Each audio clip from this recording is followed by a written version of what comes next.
Athletics की प्रतिस्पर्धा के अंतर्गत इस समय 100 मीटर स्प्रिंट्स के फाइनल मुकाबले शुरू हो रहे हैं और सबसे पहले बॉयज अंडर 14 कैटेगरी के फाइनल मुकाबले शुरू हो रहे हैं, जिसमें आसिफ शेख, जिन्होंने झारखंड में को मेडल दिलाया है school games federation of India में, आसिफ शेख के ऊपर सभी की निगाहें होगी, जिन्होंने चौंकाया है इस प्रतियोगिता में भी। सांसद खेल महोत्सव गोड्डा 2025 और 4 दिवसीय खेल महोत्सव, कल इस प्रतियोगिता की शुरुआत हुई थी और आज एथलेटिक्स की प्रतियोगिता के अंतर्गत 100 मीटर स्प्रिंट का फाइनल अब तैयार है। इसके बाद बॉयज 17 आयु वर्ग के फाइनल मुकाबले भी खेले जाएंगे। इसके अलावा सीनियर मेंस के भी फाइनल मुकाबले और अंडर 14 गर्ल्स कैटेगरी के भी फाइनल मुकाबले। इसी के साथ सभी अपनी अपनी जगह से अपनी अपनी लेन में पूरी जोश के साथ, पूरे उत्साह के साथ और जिस तरह से देखिए पूरे एक्सप्लोसिव पावर के साथ मैक्सिमम वेलोसिटी यहां पर जनरेट करते हुए डायनामिक का ये प्रतीक है। और वहां पर आसिफ शेख,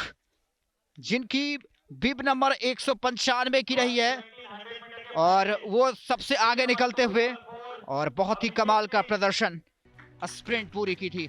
इस समय आती थी कांस्य पदक का तमगा विक्की को पहनाते हुए और ऋषि देव को दूसरा स्थान, रजत पदक का मेडल उनके गले में पहनाया जा रहा है और स्वर्ण पदक का तमगा इस समय आसिफ शेख एक जाना पहचाना नाम झारखंड एथलेटिक्स का और 100 मीटर स्प्रिंट में और एक नेशनल प्लेयर है school games federation of India में। उन्होंने झारखंड को अंडर 14 कैटेगरीज में स्वर्ण पदक दिलाया था। गोड्डा सांसद खेल महोत्सव 2025 के अंतर्गत एथलेटिक्स की प्रतिस्पर्धा चल रही है और एथलेटिक्स की प्रतिस्पर्धा के अंतर्गत बॉयज अंडर 17 आयु वर्ग के 100 मीटर स्प्रिंट की यहाँ पर फाइनल मुकाबले की शुरुआत होने वाली है। और एक नंबर लेन में अभिषेक सिंह, सनी गुप्ता 246 नंबर की बीप के साथ 2 नंबर लेन में, अमन कुमार 256 नंबर की बीप के साथ 3 नंबर लेन में, प्रिंस यादव 327 नंबर की बीप के साथ 4 नंबर लेन में, हिमांशु 274 नंबर की बीप के साथ 5 नंबर लेन में और उज्जवल 321 नंबर की बीप के साथ 6 नंबर लेन में। दर्शकों का हुजूम भी इस मैदान पर उमड़ा है। इस ट्रैक के आसपास आप देख सकते हैं और काफी संख्या में साथी जो उनके हैं उनकी हौसला अफजाई के लिए पहुंचे हैं और इसी के साथ सभी अपने अपने लेन में बहुत जोश के साथ, बहुत जुनून के साथ, बहुत उत्साह के साथ दौड़ते हुए और देखना है कि अमन क्या कर पाते हैं, जो कि 3 नंबर लेन में 256 नंबर की बीप के साथ और अमन ने अपने आपको बहुत तेजी के साथ आगे किया है। 256 नंबर बीप वाले अमन ने पहला स्थान प्राप्त किया है और हिमांशु 274 नंबर बीप के साथ 5वें नंबर लेन में दौड़ रहे थे, उन्हें दूसरा स्थान प्राप्त हुआ है। तो बहुत ही कमाल का एग्जीक्यूशन एक बार फिर से अमन का और उन्होंने दर्शाया है कि क्यों वो मेडलधारी हैं, क्यों उन्होंने मेडल जीता है झारखंड के लिए। अपनी मसल पावर, अपनी टेक्निक जो फ्लॉलेस टेक्निक थी उसको यहाँ पर एग्जीक्यूट किया और इस समय उज्जवल कुमार को तमगा पहनाया गया। अब रजत पदक विजेता हिमांशु की बारी, 12.33 सेकंड्स में अपने स्प्रिंट को जीता और स्वर्ण पदक विजेता अमन कुमार अपने पसीने से कहानी लिखते हुए और अपने खेल उपलब्धि में एक नया अध्याय जोड़ते हुए 100 मीटर प्रतिस्पर्धा में अब बारी है सीनियर मेंस बॉयज की और निश्चित रूप से यहाँ पर देखना है कि सुधीर हेम्ब्रम, सौरभ वर्मा, ओम प्रकाश झा, अंकित राज, देवनारायण सोरेन और अमित और इसी के साथ सभी अपनी लेन में पूरी ऊर्जा के साथ अपनी जो तैयारी है उसको अंतिम मुकाम तक ले जाते हुए और इस समय लगता है कि जो लेन नंबर 5 में है देवनारायण, बिल्कुल 493 नंबर बीप वाले देवनारायण सोरेन ने यहाँ पर सफलता प्राप्त कर ली है और स्वर्ण पदक का तमगा उनके नाम होगा। सौरभ कुमार वर्मा और इस समय सौरभ कुमार वर्मा को अतिथि सिल्वर मेडल सेकंड प्राइज विजेता प्रदान करते हुए कांस्य पदक पहनाया। ओम प्रकाश झा को रजत पदक प्राप्त होता हुआ और स्वर्ण पदक विजेता देवनारायण सोरेन 100 मीटर स्प्रिंट में senior men's category Deoghar college ground Deoghar में इसका आयोजन किया गया था। और इसी के साथ अब गर्ल्स अंडर 14 100 मीटर स्प्रिंट का फाइनल मुकाबला शुरू होने की तैयारी में। गायत्री 113 नंबर की बीप के साथ लेन नंबर 1 में, अनन्या 009 नंबर की लेन के साथ लेन नंबर 2 में और आस्था 009 नंबर की लेन के साथ 2 में, अनन्या तीसरे नंबर लेन में है। इसी के साथ अब सभी प्लेयर्स यहाँ पर अपनी अपनी लेन में, सभी एथलीट्स 100 मीटर स्प्रिंट में पूरी जोश उत्साह के साथ, लगभग अभी इस समय लगभग सभी बराबरी पर, थोड़ा बहुत का अंतर 1-2 मीटर का, लेकिन इस समय लेन नंबर 5 की जो रही है 1 नंबर ज्योति प्रकाश, वो इस समय स्वर्ण पदक का खिताब अपने नाम करती हुई, और बहुत ही शानदार प्रदर्शन और मैक्सिमम वेलोसिटी जनरेट की। डायनामिक वार्म अप दिखाता है कि उन्होंने डायनामिक वार्म अप का सहारा लिया है। संध्या कुमारी को कांस्य पदक का तमगा पहनाते हुए, और संध्या ने बहुत ही शानदार प्रदर्शन किया, 16.12 सेकंड्स में अपनी 100 मीटर की स्प्रिंट पूरी की। और इस समय रजत पदक विजेता आराध्या सिंह को रजत पदक प्राप्त होता हुआ 100 मीटर अंडर 14 गर्ल्स कैटेगरी में, और ज्योति प्रकाश को इस समय स्वर्ण पदक का तमगा पहनाया गया है। और अब एथलेटिक्स के अंतर्गत शॉटपुट की प्रतियोगिता शुरू हो रही है, और शॉटपुट में यह मुकाबला है सीनियर गर्ल्स का, जिसमें 89 नंबर की बीप में फूल कुमारी, 97 नंबर की बीप के साथ साक्षी, 90 नंबर की बीप के साथ बंदना, 59 नंबर की बीप के साथ मीनाक्षी, 101 की बीप के साथ पूजा, और 52 नंबर की बीप के साथ राठी, और 84 नंबर की बीप के साथ अनुष्का प्रतिनिधित्व कर रही है अपना अपना। और निश्चित रूप से शॉटपुट का जो खेल है 1948 से जो महिला वर्ग की बात करें तो वो ओलंपिक का हिस्सा है, और पुरुष वर्ग की बात करें तो कुल मिलाकर 1896 में जब आधुनिक ओलंपिक की शुरुआत हुई थी उसी समय से और साक्षी नेशनल प्लेयर रही है, और उन्होंने झारखंड का नाम रोशन किया है शॉटपुट में, तो उनसे काफी उम्मीद और देखना है कि अब कितनी दूर उन्होंने फेंका है शॉटपुट को, और काफी भारी मेडल होती है ये। और पुरुष वर्ग में 7.26 किलोग्राम की वो होती है, जबकि महिलाओं में उसका वजन थोड़ा कम हो जाता है, और महिलाओं में तकरीबन 4-4.5 केजी के आसपास उसका वजन होता है। और एक नियम है, जो वो सर्किल एरिया आप देख रहे हैं, उस सर्किल एरिया से आपको बाहर नहीं आना है जब आप फेंक रहे हैं शॉटपुट को, उस गोले को। तो फिर साथ ही साथ इसमें तकनीक और ताकत दोनों आपको दिखानी होती है। महिलाओं की इस ग्रुप में जब मुकाबला होता है तो इतनी दूरी बहुत ही अच्छी मानी जाती है, और महिलाएं लगातार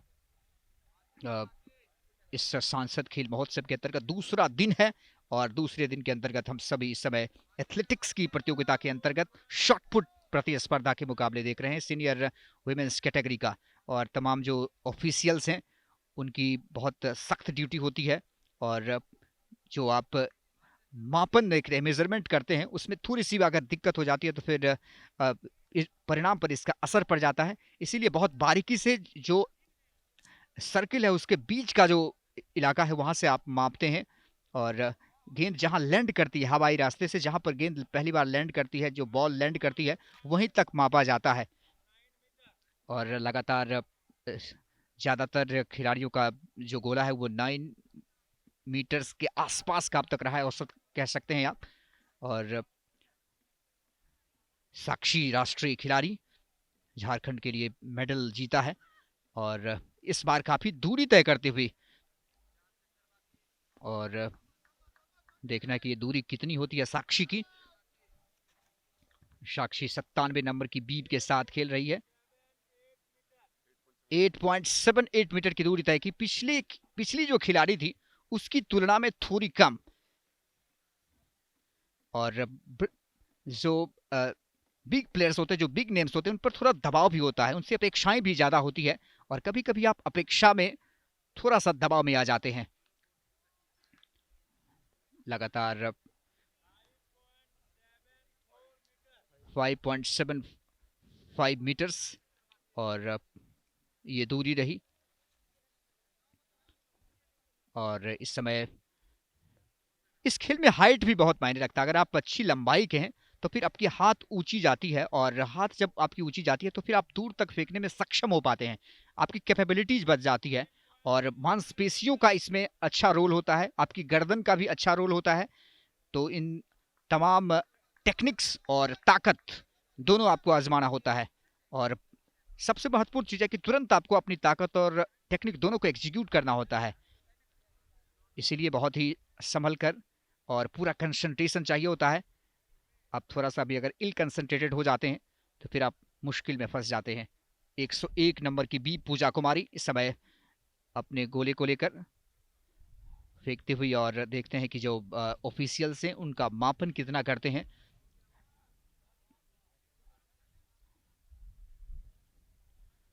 और इस समय शॉटपुट ओपन गर्ल्स का जो मुकाबला चल रहा था उसमें 97 नंबर की बीप वाली साक्षी ने पहला स्थान प्राप्त किया और बेस्ट उन्होंने 9.05 पहले सेट में 5.20, साथ ही साथ दूसरे सेट में 8.78 मीटर तक उन्होंने अपना गोला फेंका और थर्ड राउंड में 9.05 यानी उनका बेस्ट रहा। दूसरे स्थान प्राप्त करने में कामयाब रही 52 नंबर की बीप वाली राखी कुमारी।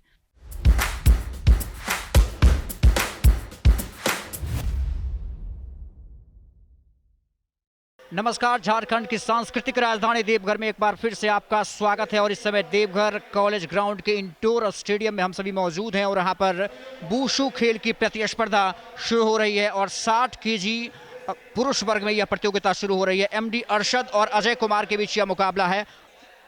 दोनों प्लेयर्स अपना पहला मुकाबला जीतकर प्रतियोगिता के अगले दौर में प्रवेश करने की कोशिश करेंगे। अच्छी जद्दोजहद इस समय अरशद लाल रंग की आउटफिट में और पीली रंग की आउटफिट में अजय कुमार। फिलहाल बिलो द बेल्ट आपको प्रहार नहीं करना है। फिर बाउट्स की शुरुआत हो चुकी है और यहां पर लगातार दोनों के बीच अच्छा प्रहार चलता हुआ और यहां पर शायद यहां पर थ्रो करने की कोशिश करेंगे। जी हां, थ्रो किया था और निश्चित रूप से अंक बटोरेंगे इस समय एमडी अरशद। अच्छी कोशिश एमडी अरशद की कि अपना पहला मैच जीते और कहा भी जाता है will begun is half run. अपनी एजिलिटी का परिचय देते हुए एथलेटिसिज्म इसमें बहुत मायने रखती है। आपकी बॉडी जितनी फ्लेक्सिबल होगी आप उतनी ही ज़्यादा अंक बटोरने में कामयाबी हासिल कर पाएंगे। काफ़ी संख्या में दर्शक भी इस मुकाबले का लुत्फ उठाने पहुंचे हैं। तमाम स्कोरिंग जजेस अपने अपने काम को अंजाम तक पहुंचाने की कोशिश करते हुए और स्कोरिंग जजेस भी वहां पर आप देख रहे हैं अपनी अपनी चेयर पर यहां पर प्रहार किया था। अच्छी किक लगाई थी लेकिन अरशद इस मुकाबले में काफी प्रभावित करते हुए अपनी पंचिंग, अपनी किकिंग, अपनी थ्रोइंग के दम पर अच्छा प्रदर्शन करते हुए, साथ ही साथ यह खेल जो है आपकी फोकस को भी बढ़ाता है, डिसिप्लिन, साथ ही साथ सेल्फ कॉन्फिडेंस को भी बहुत अच्छा करता है। यहाँ पर अरशद को बाहर कर दिया है। इस बार अजय ने वापसी की कोशिश करते हुए और यह खेल आपको कल्चरल कनेक्शन भी ले जाता है। इस बार अजय कुमार वापसी करने की अपनी भरपूर कोशिश जारी रखते हुए और जीतता वही है जो हार नहीं मानता है। अजय का पराक्रम जारी रहा है। साहस, हिम्मत, अपनी कौशलता, अपनी प्रवीणता का अच्छा नमूना पेश करते हुए दोनों प्लेयर्स। और सेफ्टी गार्ड्स इसमें पहनना बहुत आवश्यक। और रेफरीज इसी के साथ अरशद ने इस मुकाबले को जीत लिया है और प्रतियोगिता के अगले चक्र में प्रवेश करने में कामयाबी हासिल की है। यह मैच अरशद के नाम रहा। जिस तरह से उन्होंने अपनी पंचिंग, किकिंग और थ्रो की बदौलत अजय कुमार को परास्त किया है वो काबिल तारीफ है। अजय हालांकि प्रयास जरूर कर रहे थे। और इसी के साथ अब दूसरे मुकाबले की शुरुआत हो रही है और मृत्युंजय तिवारी और शिवम के बीच यह मुकाबला। Mrityunjay Tiwari red safety gear में और शिवम इस समय ब्लू कलर की सेफ्टी गियर के साथ इस मुकाबले में भिड़ने को तैयार हैं।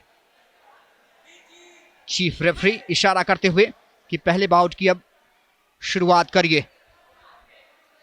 ओ, यहां पर अपने पैरों के सहारे काफी जबरदस्त प्रहार किया है। कड़क मिजाज के साथ यहां पर शिवम लगातार प्रहार करते हुए, आक्रमण करते हुए, काफी कड़ी जद्दोजहद। लेकिन रेफरी ने कहा कि आप इतने देर तक अपने विरोधी के संपर्क में नहीं रह सकते।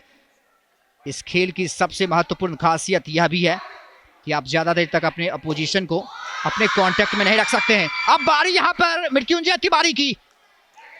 उन्होंने भी अपने प्रयास से चौंकाया है। दोनों की कमाल की एथलेटिसिज्म, कमाल की एजिलिटी, स्ट्रेंथ भी दोनों के पास अच्छी है, बैलेंस भी अच्छा है अपने स्ट्रोक पर। और रेफरी का रोल अहम होता है इसमें। जैसे ही थोड़ा भी आक्रामक होते हैं दोनों प्लेयर्स, दोनों को दूर करने की कोशिश करते हैं। और मृत्युंजय यहां पर परास्त होते हुए शिवम ने यह मुकाबला जीत लिया है।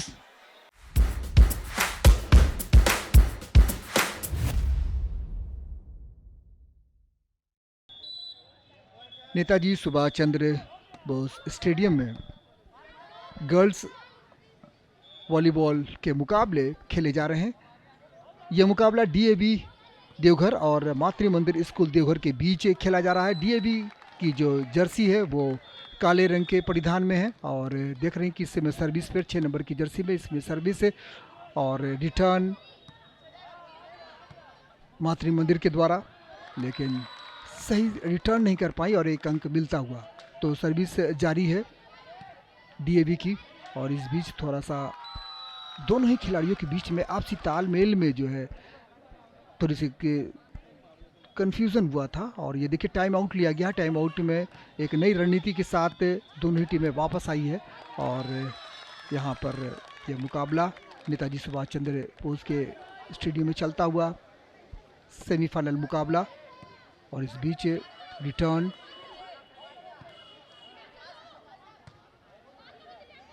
शिल्पी थी वहाँ पर।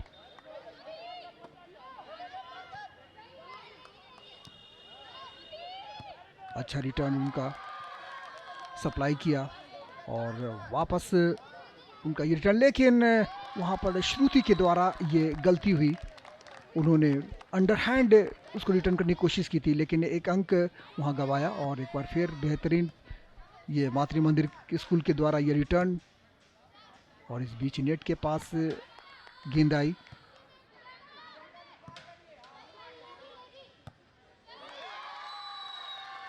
तो डीएवी की टीम ने मातृ मंदिर को 2-1 से हराकर फाइनल में प्रवेश किया। इन दोनों टीमों के बीच सेमीफाइनल मुकाबला काफी संघर्षपूर्ण रहा। नेताजी सुभाष चंद्र इंडोर स्टेडियम में वॉलीबॉल गर्ल्स का फाइनल मुकाबला डीएवी देवघर और इंडोर स्टेडियम देवघर के बीच खेला जा रहा है और आप देख रहे हैं कि इस समय इंडोर स्टेडियम देवघर की टीम वाइट कलर में और मुकाबला शुरू हो चुका है। इंडोर स्टेडियम की इस समय टीम यहाँ पर एक अंक प्राप्त की है और इस समय सर्विस डीएवी देवघर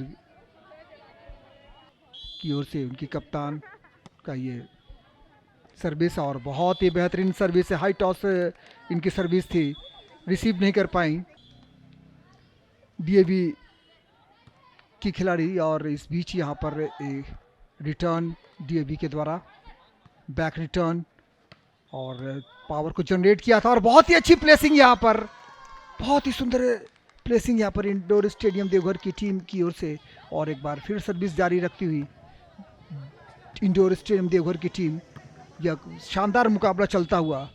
तो पहले मुकाबले में पूरी तरह से इंडोर स्टेडियम देवघर की टीम हावी है। 25-15 पर ये पहला ये सेट जो है डीएवी की टीम जो है इंडोर स्टेडियम की टीम जो है उन्होंने जीत दर्ज की है। इस बीच यहाँ पर बहुत ही अच्छा इनका ये प्लेसिंग श्रुति के द्वारा और रिटर्न देवघर इंडोर स्टेडियम के खिलाड़ी इस समय बहुत ही अच्छा प्लेसिंग किया, लगातार सर्विस जारी रखती हुई श्रुति बिल्कुल डायगोनल कोर्ट से उनका ये स्मैश था और ये देखिए रिसीव यहाँ पर, लेकिन यहाँ से चूक हुई इंडोर स्टेडियम देवघर की टीम की ओर से। थोड़ी सी अंडरस्टैंडिंग की कमी आई है। देखिए किस तरह से स्थानीय जो लोकल खिलाड़ी के लिए ये सांसद खेल महोत्सव काफ़ी महत्वपूर्ण साबित होता हुआ है। टैलेंट को सर्च करने के लिए एक बहुत ही बेहतरीन प्लेटफॉर्म सांसद खेल महोत्सव और इस बीच यहाँ पर इंडोर स्टेडियम देवघर की टीम सर्विस उनकी कप्तान श्रुति का ये सर्विस से लगातार सर्विस करती हुई और दूसरे सेट में स्टेडियम में यह मुकाबला चलता हुआ फाइनल मुकाबला इंडोर स्टेडियम देवघर और डीएवी के बीच तीसरा सेट चलता हुआ। इस समय तीसरे सेट में इंडोर स्टेडियम देवघर की टीम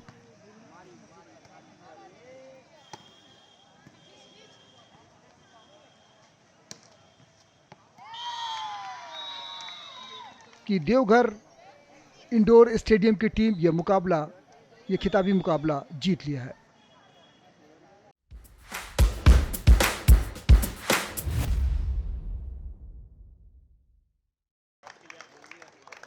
सांसद खेल महोत्सव के अंतर्गत सेमीफाइनल मुकाबला कबड्डी अंडर 17 बॉयज़ का आप देख रहे हैं। ये अब टॉस हो रहा है और टॉस जीतकर जो टीम निश्चित ही जो है वो रेड के लिए वो जाएगी। तो आप देख रहे हैं कि इस समय बॉयज़ अंडर 17 का ये मुकाबला इंडोर स्टेडियम टीम और भारतीय विद्यापीठ के बीच खेला जा रहा है। कप्तान हैं इंडोर स्टेडियम टीम की ओर के हैं अंकित और भारतीय विद्यापीठ के कप्तान हैं आदित्य भारद्वाज। तो इस समय रेड पर और आते ही के साथ यहाँ पर एक बेहतरीन यहाँ पर रेड देखने को मिला। तो और आपको बता दूँ ऑफिशियल्स के बारे में, आज के रेफरी हैं कौशल और सेकंड रेफरी दुर्गेश और स्कोरर राजू कुमार। तो इस बीच यहाँ पर रेड और एक बेहतरीन रेड यहाँ पर पकड़ने की कोशिश थी, लेकिन बिल्कुल बैक डाइव लगाकर यहाँ पर पॉइंट अर्जित किया है। और आपको बता दूं कि विद्या भारती की टीम जो है वो आप ब्लू जर्सी में आप देख रहे हैं और इंडोर स्टेडियम की टीम जो है इस समय सफ़ेद जर्सी में इस समय रेड है। विद्या भारती के खिलाड़ी इस समय बकलाइन को पार करने के बाद उन्होंने बोनस अंक लिया और एक अंक मिलता हुआ। और इस समय रेड पर इंडोर स्टेडियम के raider right to left, left to right move करते हुए बिल्कुल दाहिने छोर से बाएं छोर की ओर आए थे और यहाँ पर उनको कोशिश थी कि कवर के खिलाड़ी को छूने की और उन्होंने एक अंक लिया है। तो एक खिलाड़ी को जाना होगा विद्या भारती के खिलाड़ी को। इस बीच यहाँ पर एक रेड विद्या भारती की ओर से, लेकिन वहाँ पर बिल्कुल लॉबी के पास आकर उन्होंने एक अंक लिया है। तो देखिए ऋतिक है वहाँ पर, रेड पर हैं लंबे कद के खिलाड़ी। बक लाइन पार करने के बाद उनकी निगाहें कवर की ओर, कवर के खिलाड़ी आते हुए और उनको छुआ है, लेकिन इस बीच उनको पकड़ने की कोशिश, लेकिन बिल्कुल सेंटर लाइन के पास आकर उन्होंने एक अंक अपनी टीम के लिए बटोरा। तो इस तरह से पहले हाफ का खेल चलता हुआ और यहाँ पर एक कैचर के द्वारा विद्या भारती के रेडर को कैच कर लिया गया है। तो लगातार इस समय बढ़त बढ़ाती हुई इंडोर स्टेडियम की टीम और एक बार फिर रेड पर विद्या भारती के रेडर दाएं से बाएं और वहां पर आगे से डैश किया और पूरी कोशिश थी कि सेंटर लाइन को टच किया जाए, लेकिन तारीफ करनी होगी यहाँ पर अमन की। कैचर वहां पर राइट कॉर्नर पर थे, बहुत ही बेहतरीन तरीके से उन्हें कैच किया। तो एक अंक मिलता हुआ इंडोर स्टेडियम की टीम को। और एक बार फिर यहाँ पर एंकल जो होल्ड किया है और बहुत ही चतुराई से जो रेडर थे सनी, उन्होंने अंतिम समय में अपने लंबे हाथों का प्रयोग करते हुए बिल्कुल सेंटर लाइन को छूकर 3 अंक बटोरा है। तो फिलहाल इस समय रेड पर हैं इंडोर स्टेडियम की टीम। अनिकेत की पूरी कोशिश इस समय कि बोनस अंक बटोरा जाए, क्योंकि बोनस ऑन है और यहाँ पर देखिए उन्होंने 1 अंक प्राप्त किया है।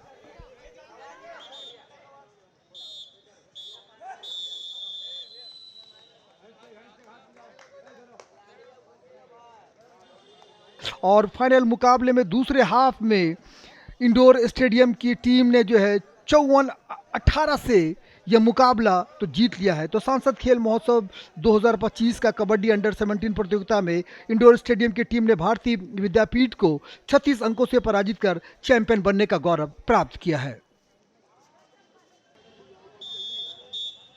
नेताजी सुभाष चंद्र बोस इंडोर स्टेडियम में गर्ल्स अंडर 17 का सेमीफाइनल मुकाबला खेला जा रहा है। सेमीफाइनल मुकाबला इंडोर स्टेडियम देवघर और कबड्डी सारवा के बीच खेला जा रहा है। आपको बता दूं कि indoor stadium Deoghar girls team की जो जर्सी है वो येलो, ब्लैक और ब्लू के मिश्रण में, और कबड्डी क्लब सारवा की जो रेडर हैं वो लाल रंग की जर्सी में। और देखिए 10 नंबर की जर्सी में इस समय रेड पर हैं सुहानी का ये रेड, लेकिन बिना कोई अंक बटोरे हुए अपने पाले में, अपने खेमे में। और अब इंडोर स्टेडियम की रेडर इस समय रेड पर बकलाइन के पार करने के बाद वो बिल्कुल अंदर की ओर आई थी और इस समय बिल्कुल राइट कॉर्नर पर उनकी निगाह है। राइट टू लेफ्ट वो मूव की है और इस बीच वहाँ पकड़ी गई है, लेकिन बहुत ही चतुराई से उन्होंने सेंटर लाइन को छुआ है। तो निश्चित ही यहाँ पर ये अंक उनको मिलेगा। तो पहले हाफ का खेल में 2 अंक बटोर ली हैं। तो एक बार फिर यहाँ पर रेड पे इंडोर स्टेडियम देवघर की टीम 12 नंबर की जर्सी में बकलाइन को पार करने के बाद वो राइट स्टॉपर की ओर लपकी थी, लेकिन काफ़ी चतुराई से पूरी तरह से चौकन्नी है, पूरी तरह से रेडर जो हैं काफ़ी चौकन्नी, लेकिन बिना अंक लिए हुए अपने पाले में। और अब कारवा की टीम, कारवा गर्ल्स की टीम इस समय रेड पर शालू हैं। शालू की कोशिश कि बोनस ऑन है, एक अंक लिया जाए, लेकिन जोखिम नहीं लेगी और बिल्कुल अंदर की ओर आई थी। देखना होगा कि टच किए कि नहीं, लेकिन यहाँ पर रेफरी पर यहाँ पर निगाहें होंगी। रेफरी कौशल हैं और एक बार फिर रेड का क्रम जारी रखती हुई कबड्डी क्लब सारवा की टीम की रेडर फूल कुमारी अंदर की ओर आई थी। बोनस लाइन को, जो बोनस लाइन जो होता है किसी भी रेडर के लिए टच करना काफ़ी ज़रूरी होता है, तभी आपका रेड वैलिड होगा। फिलहाल बिना कोई अंक लिए हुए अपने पाले में। तो 1 नंबर की जर्सी में इस समय रेड करती हुई राइट कॉर्नर की खिलाड़ी उनको अपनी ओर चुनौती देती हुई, लेकिन ये चुनौती स्वीकार नहीं करेंगी क्योंकि काफ़ी जोखिम है। पूरी जो टीम जो है वो अपोनेंट उनको रेडर को चुनौती देती हुई और पूरी अच्छी तरह से जो है घेराबंदी की थी, लेकिन बिना कोई अंक लिए हुए वापस अपने खेमे में। एक बार फिर रेड पर हैं सुहानी राइट टू लेफ्ट मूव करती हुई सुहानी इस बार बहुत ही चतुराई से कैचर ने उन्हें कैच कर लिया है। तो निश्चित ही उन्हें बाहर जाना होगा। और अब रेड पर इंडोर स्टेडियम देवघर की टीम 10 नंबर की जर्सी में रेड पर हैं और अंदर की ओर आई हैं, बिल्कुल राइट कॉर्नर के पास दाहिने फ्लैंक से मूव करती हुई। और यहाँ पर राइट किक किया था, लेकिन राइट कॉर्नर की खिलाड़ी जो हैं अपने आप को पूरी तरह से बचाया और एक बार फिर वो बिल्कुल सेंटर लाइन के पास बिना कोई अंक लिए हुए अपने वापस से पाले में। तो इस तरह से लगातार जो है आप देख रहे हैं कि दोनों ही टीमों के द्वारा ये शुरुआत में जो है रेड डाला गया। और जो पहले हाफ का जो हम आपको बता दें कि जो स्कोर जो रहा वो 7-4 पर दोनों ही टीम काफ़ी सतर्कता से जो है वो रेड कर रही थी। कोई भी टीम जो है जोखिम में नहीं उठा रही थी। फिलहाल इस समय रेडर बिना कोई अंक लिए हुए और अब 9 नंबर की जर्सी में इस समय रेड पर इंडोर स्टेडियम देवघर की टीम 9 नंबर की जर्सी में बिल्कुल अंदर की ओर आई थी। राइट टू लेफ्ट उनका ये मूव और बिल्कुल वहाँ पर 5 खिलाड़ियों के डिफेंड में अटैक करती हुई और वहाँ पर शिवानी को टच करने की कोशिश थी। रेफरी पर निगाहें, लेकिन को भी अंक लिए हुए वापस अपने पाले में। और 2 नंबर की जर्सी में इस समय रेड पर कबड्डी क्लब सारवा की टीम इस समय रेडर 3 के मुकाबले उनका रेड, लेकिन बहुत ही तारीफ करनी होगी, साइड लेफ्ट कॉर्नर की खिलाड़ी थी, उनको कैच किया। तो कबड्डी के ये मुकाबले काफ़ी संघर्षपूर्ण चलता हुआ पहले हाफ में सिर्फ 3 अंकों की बढ़त थी इंडोर स्टेडियम देवघर और दूसरे हाफ का खेल समाप्त हो चुका है। दूसरे हाफ में इंडोर स्टेडियम देवघर की टीम ने जो है 14-11 से पराजित कर यह मुकाबला 3 अंकों से जीत लिया है। तो इस तरह से गर्ल्स अंडर 17 के सेमीफाइनल मुकाबले में इंडोर स्टेडियम देवघर की टीम ने कबड्डी क्लब सारवा को पराजित कर फाइनल में जगह पक्की कर ली है।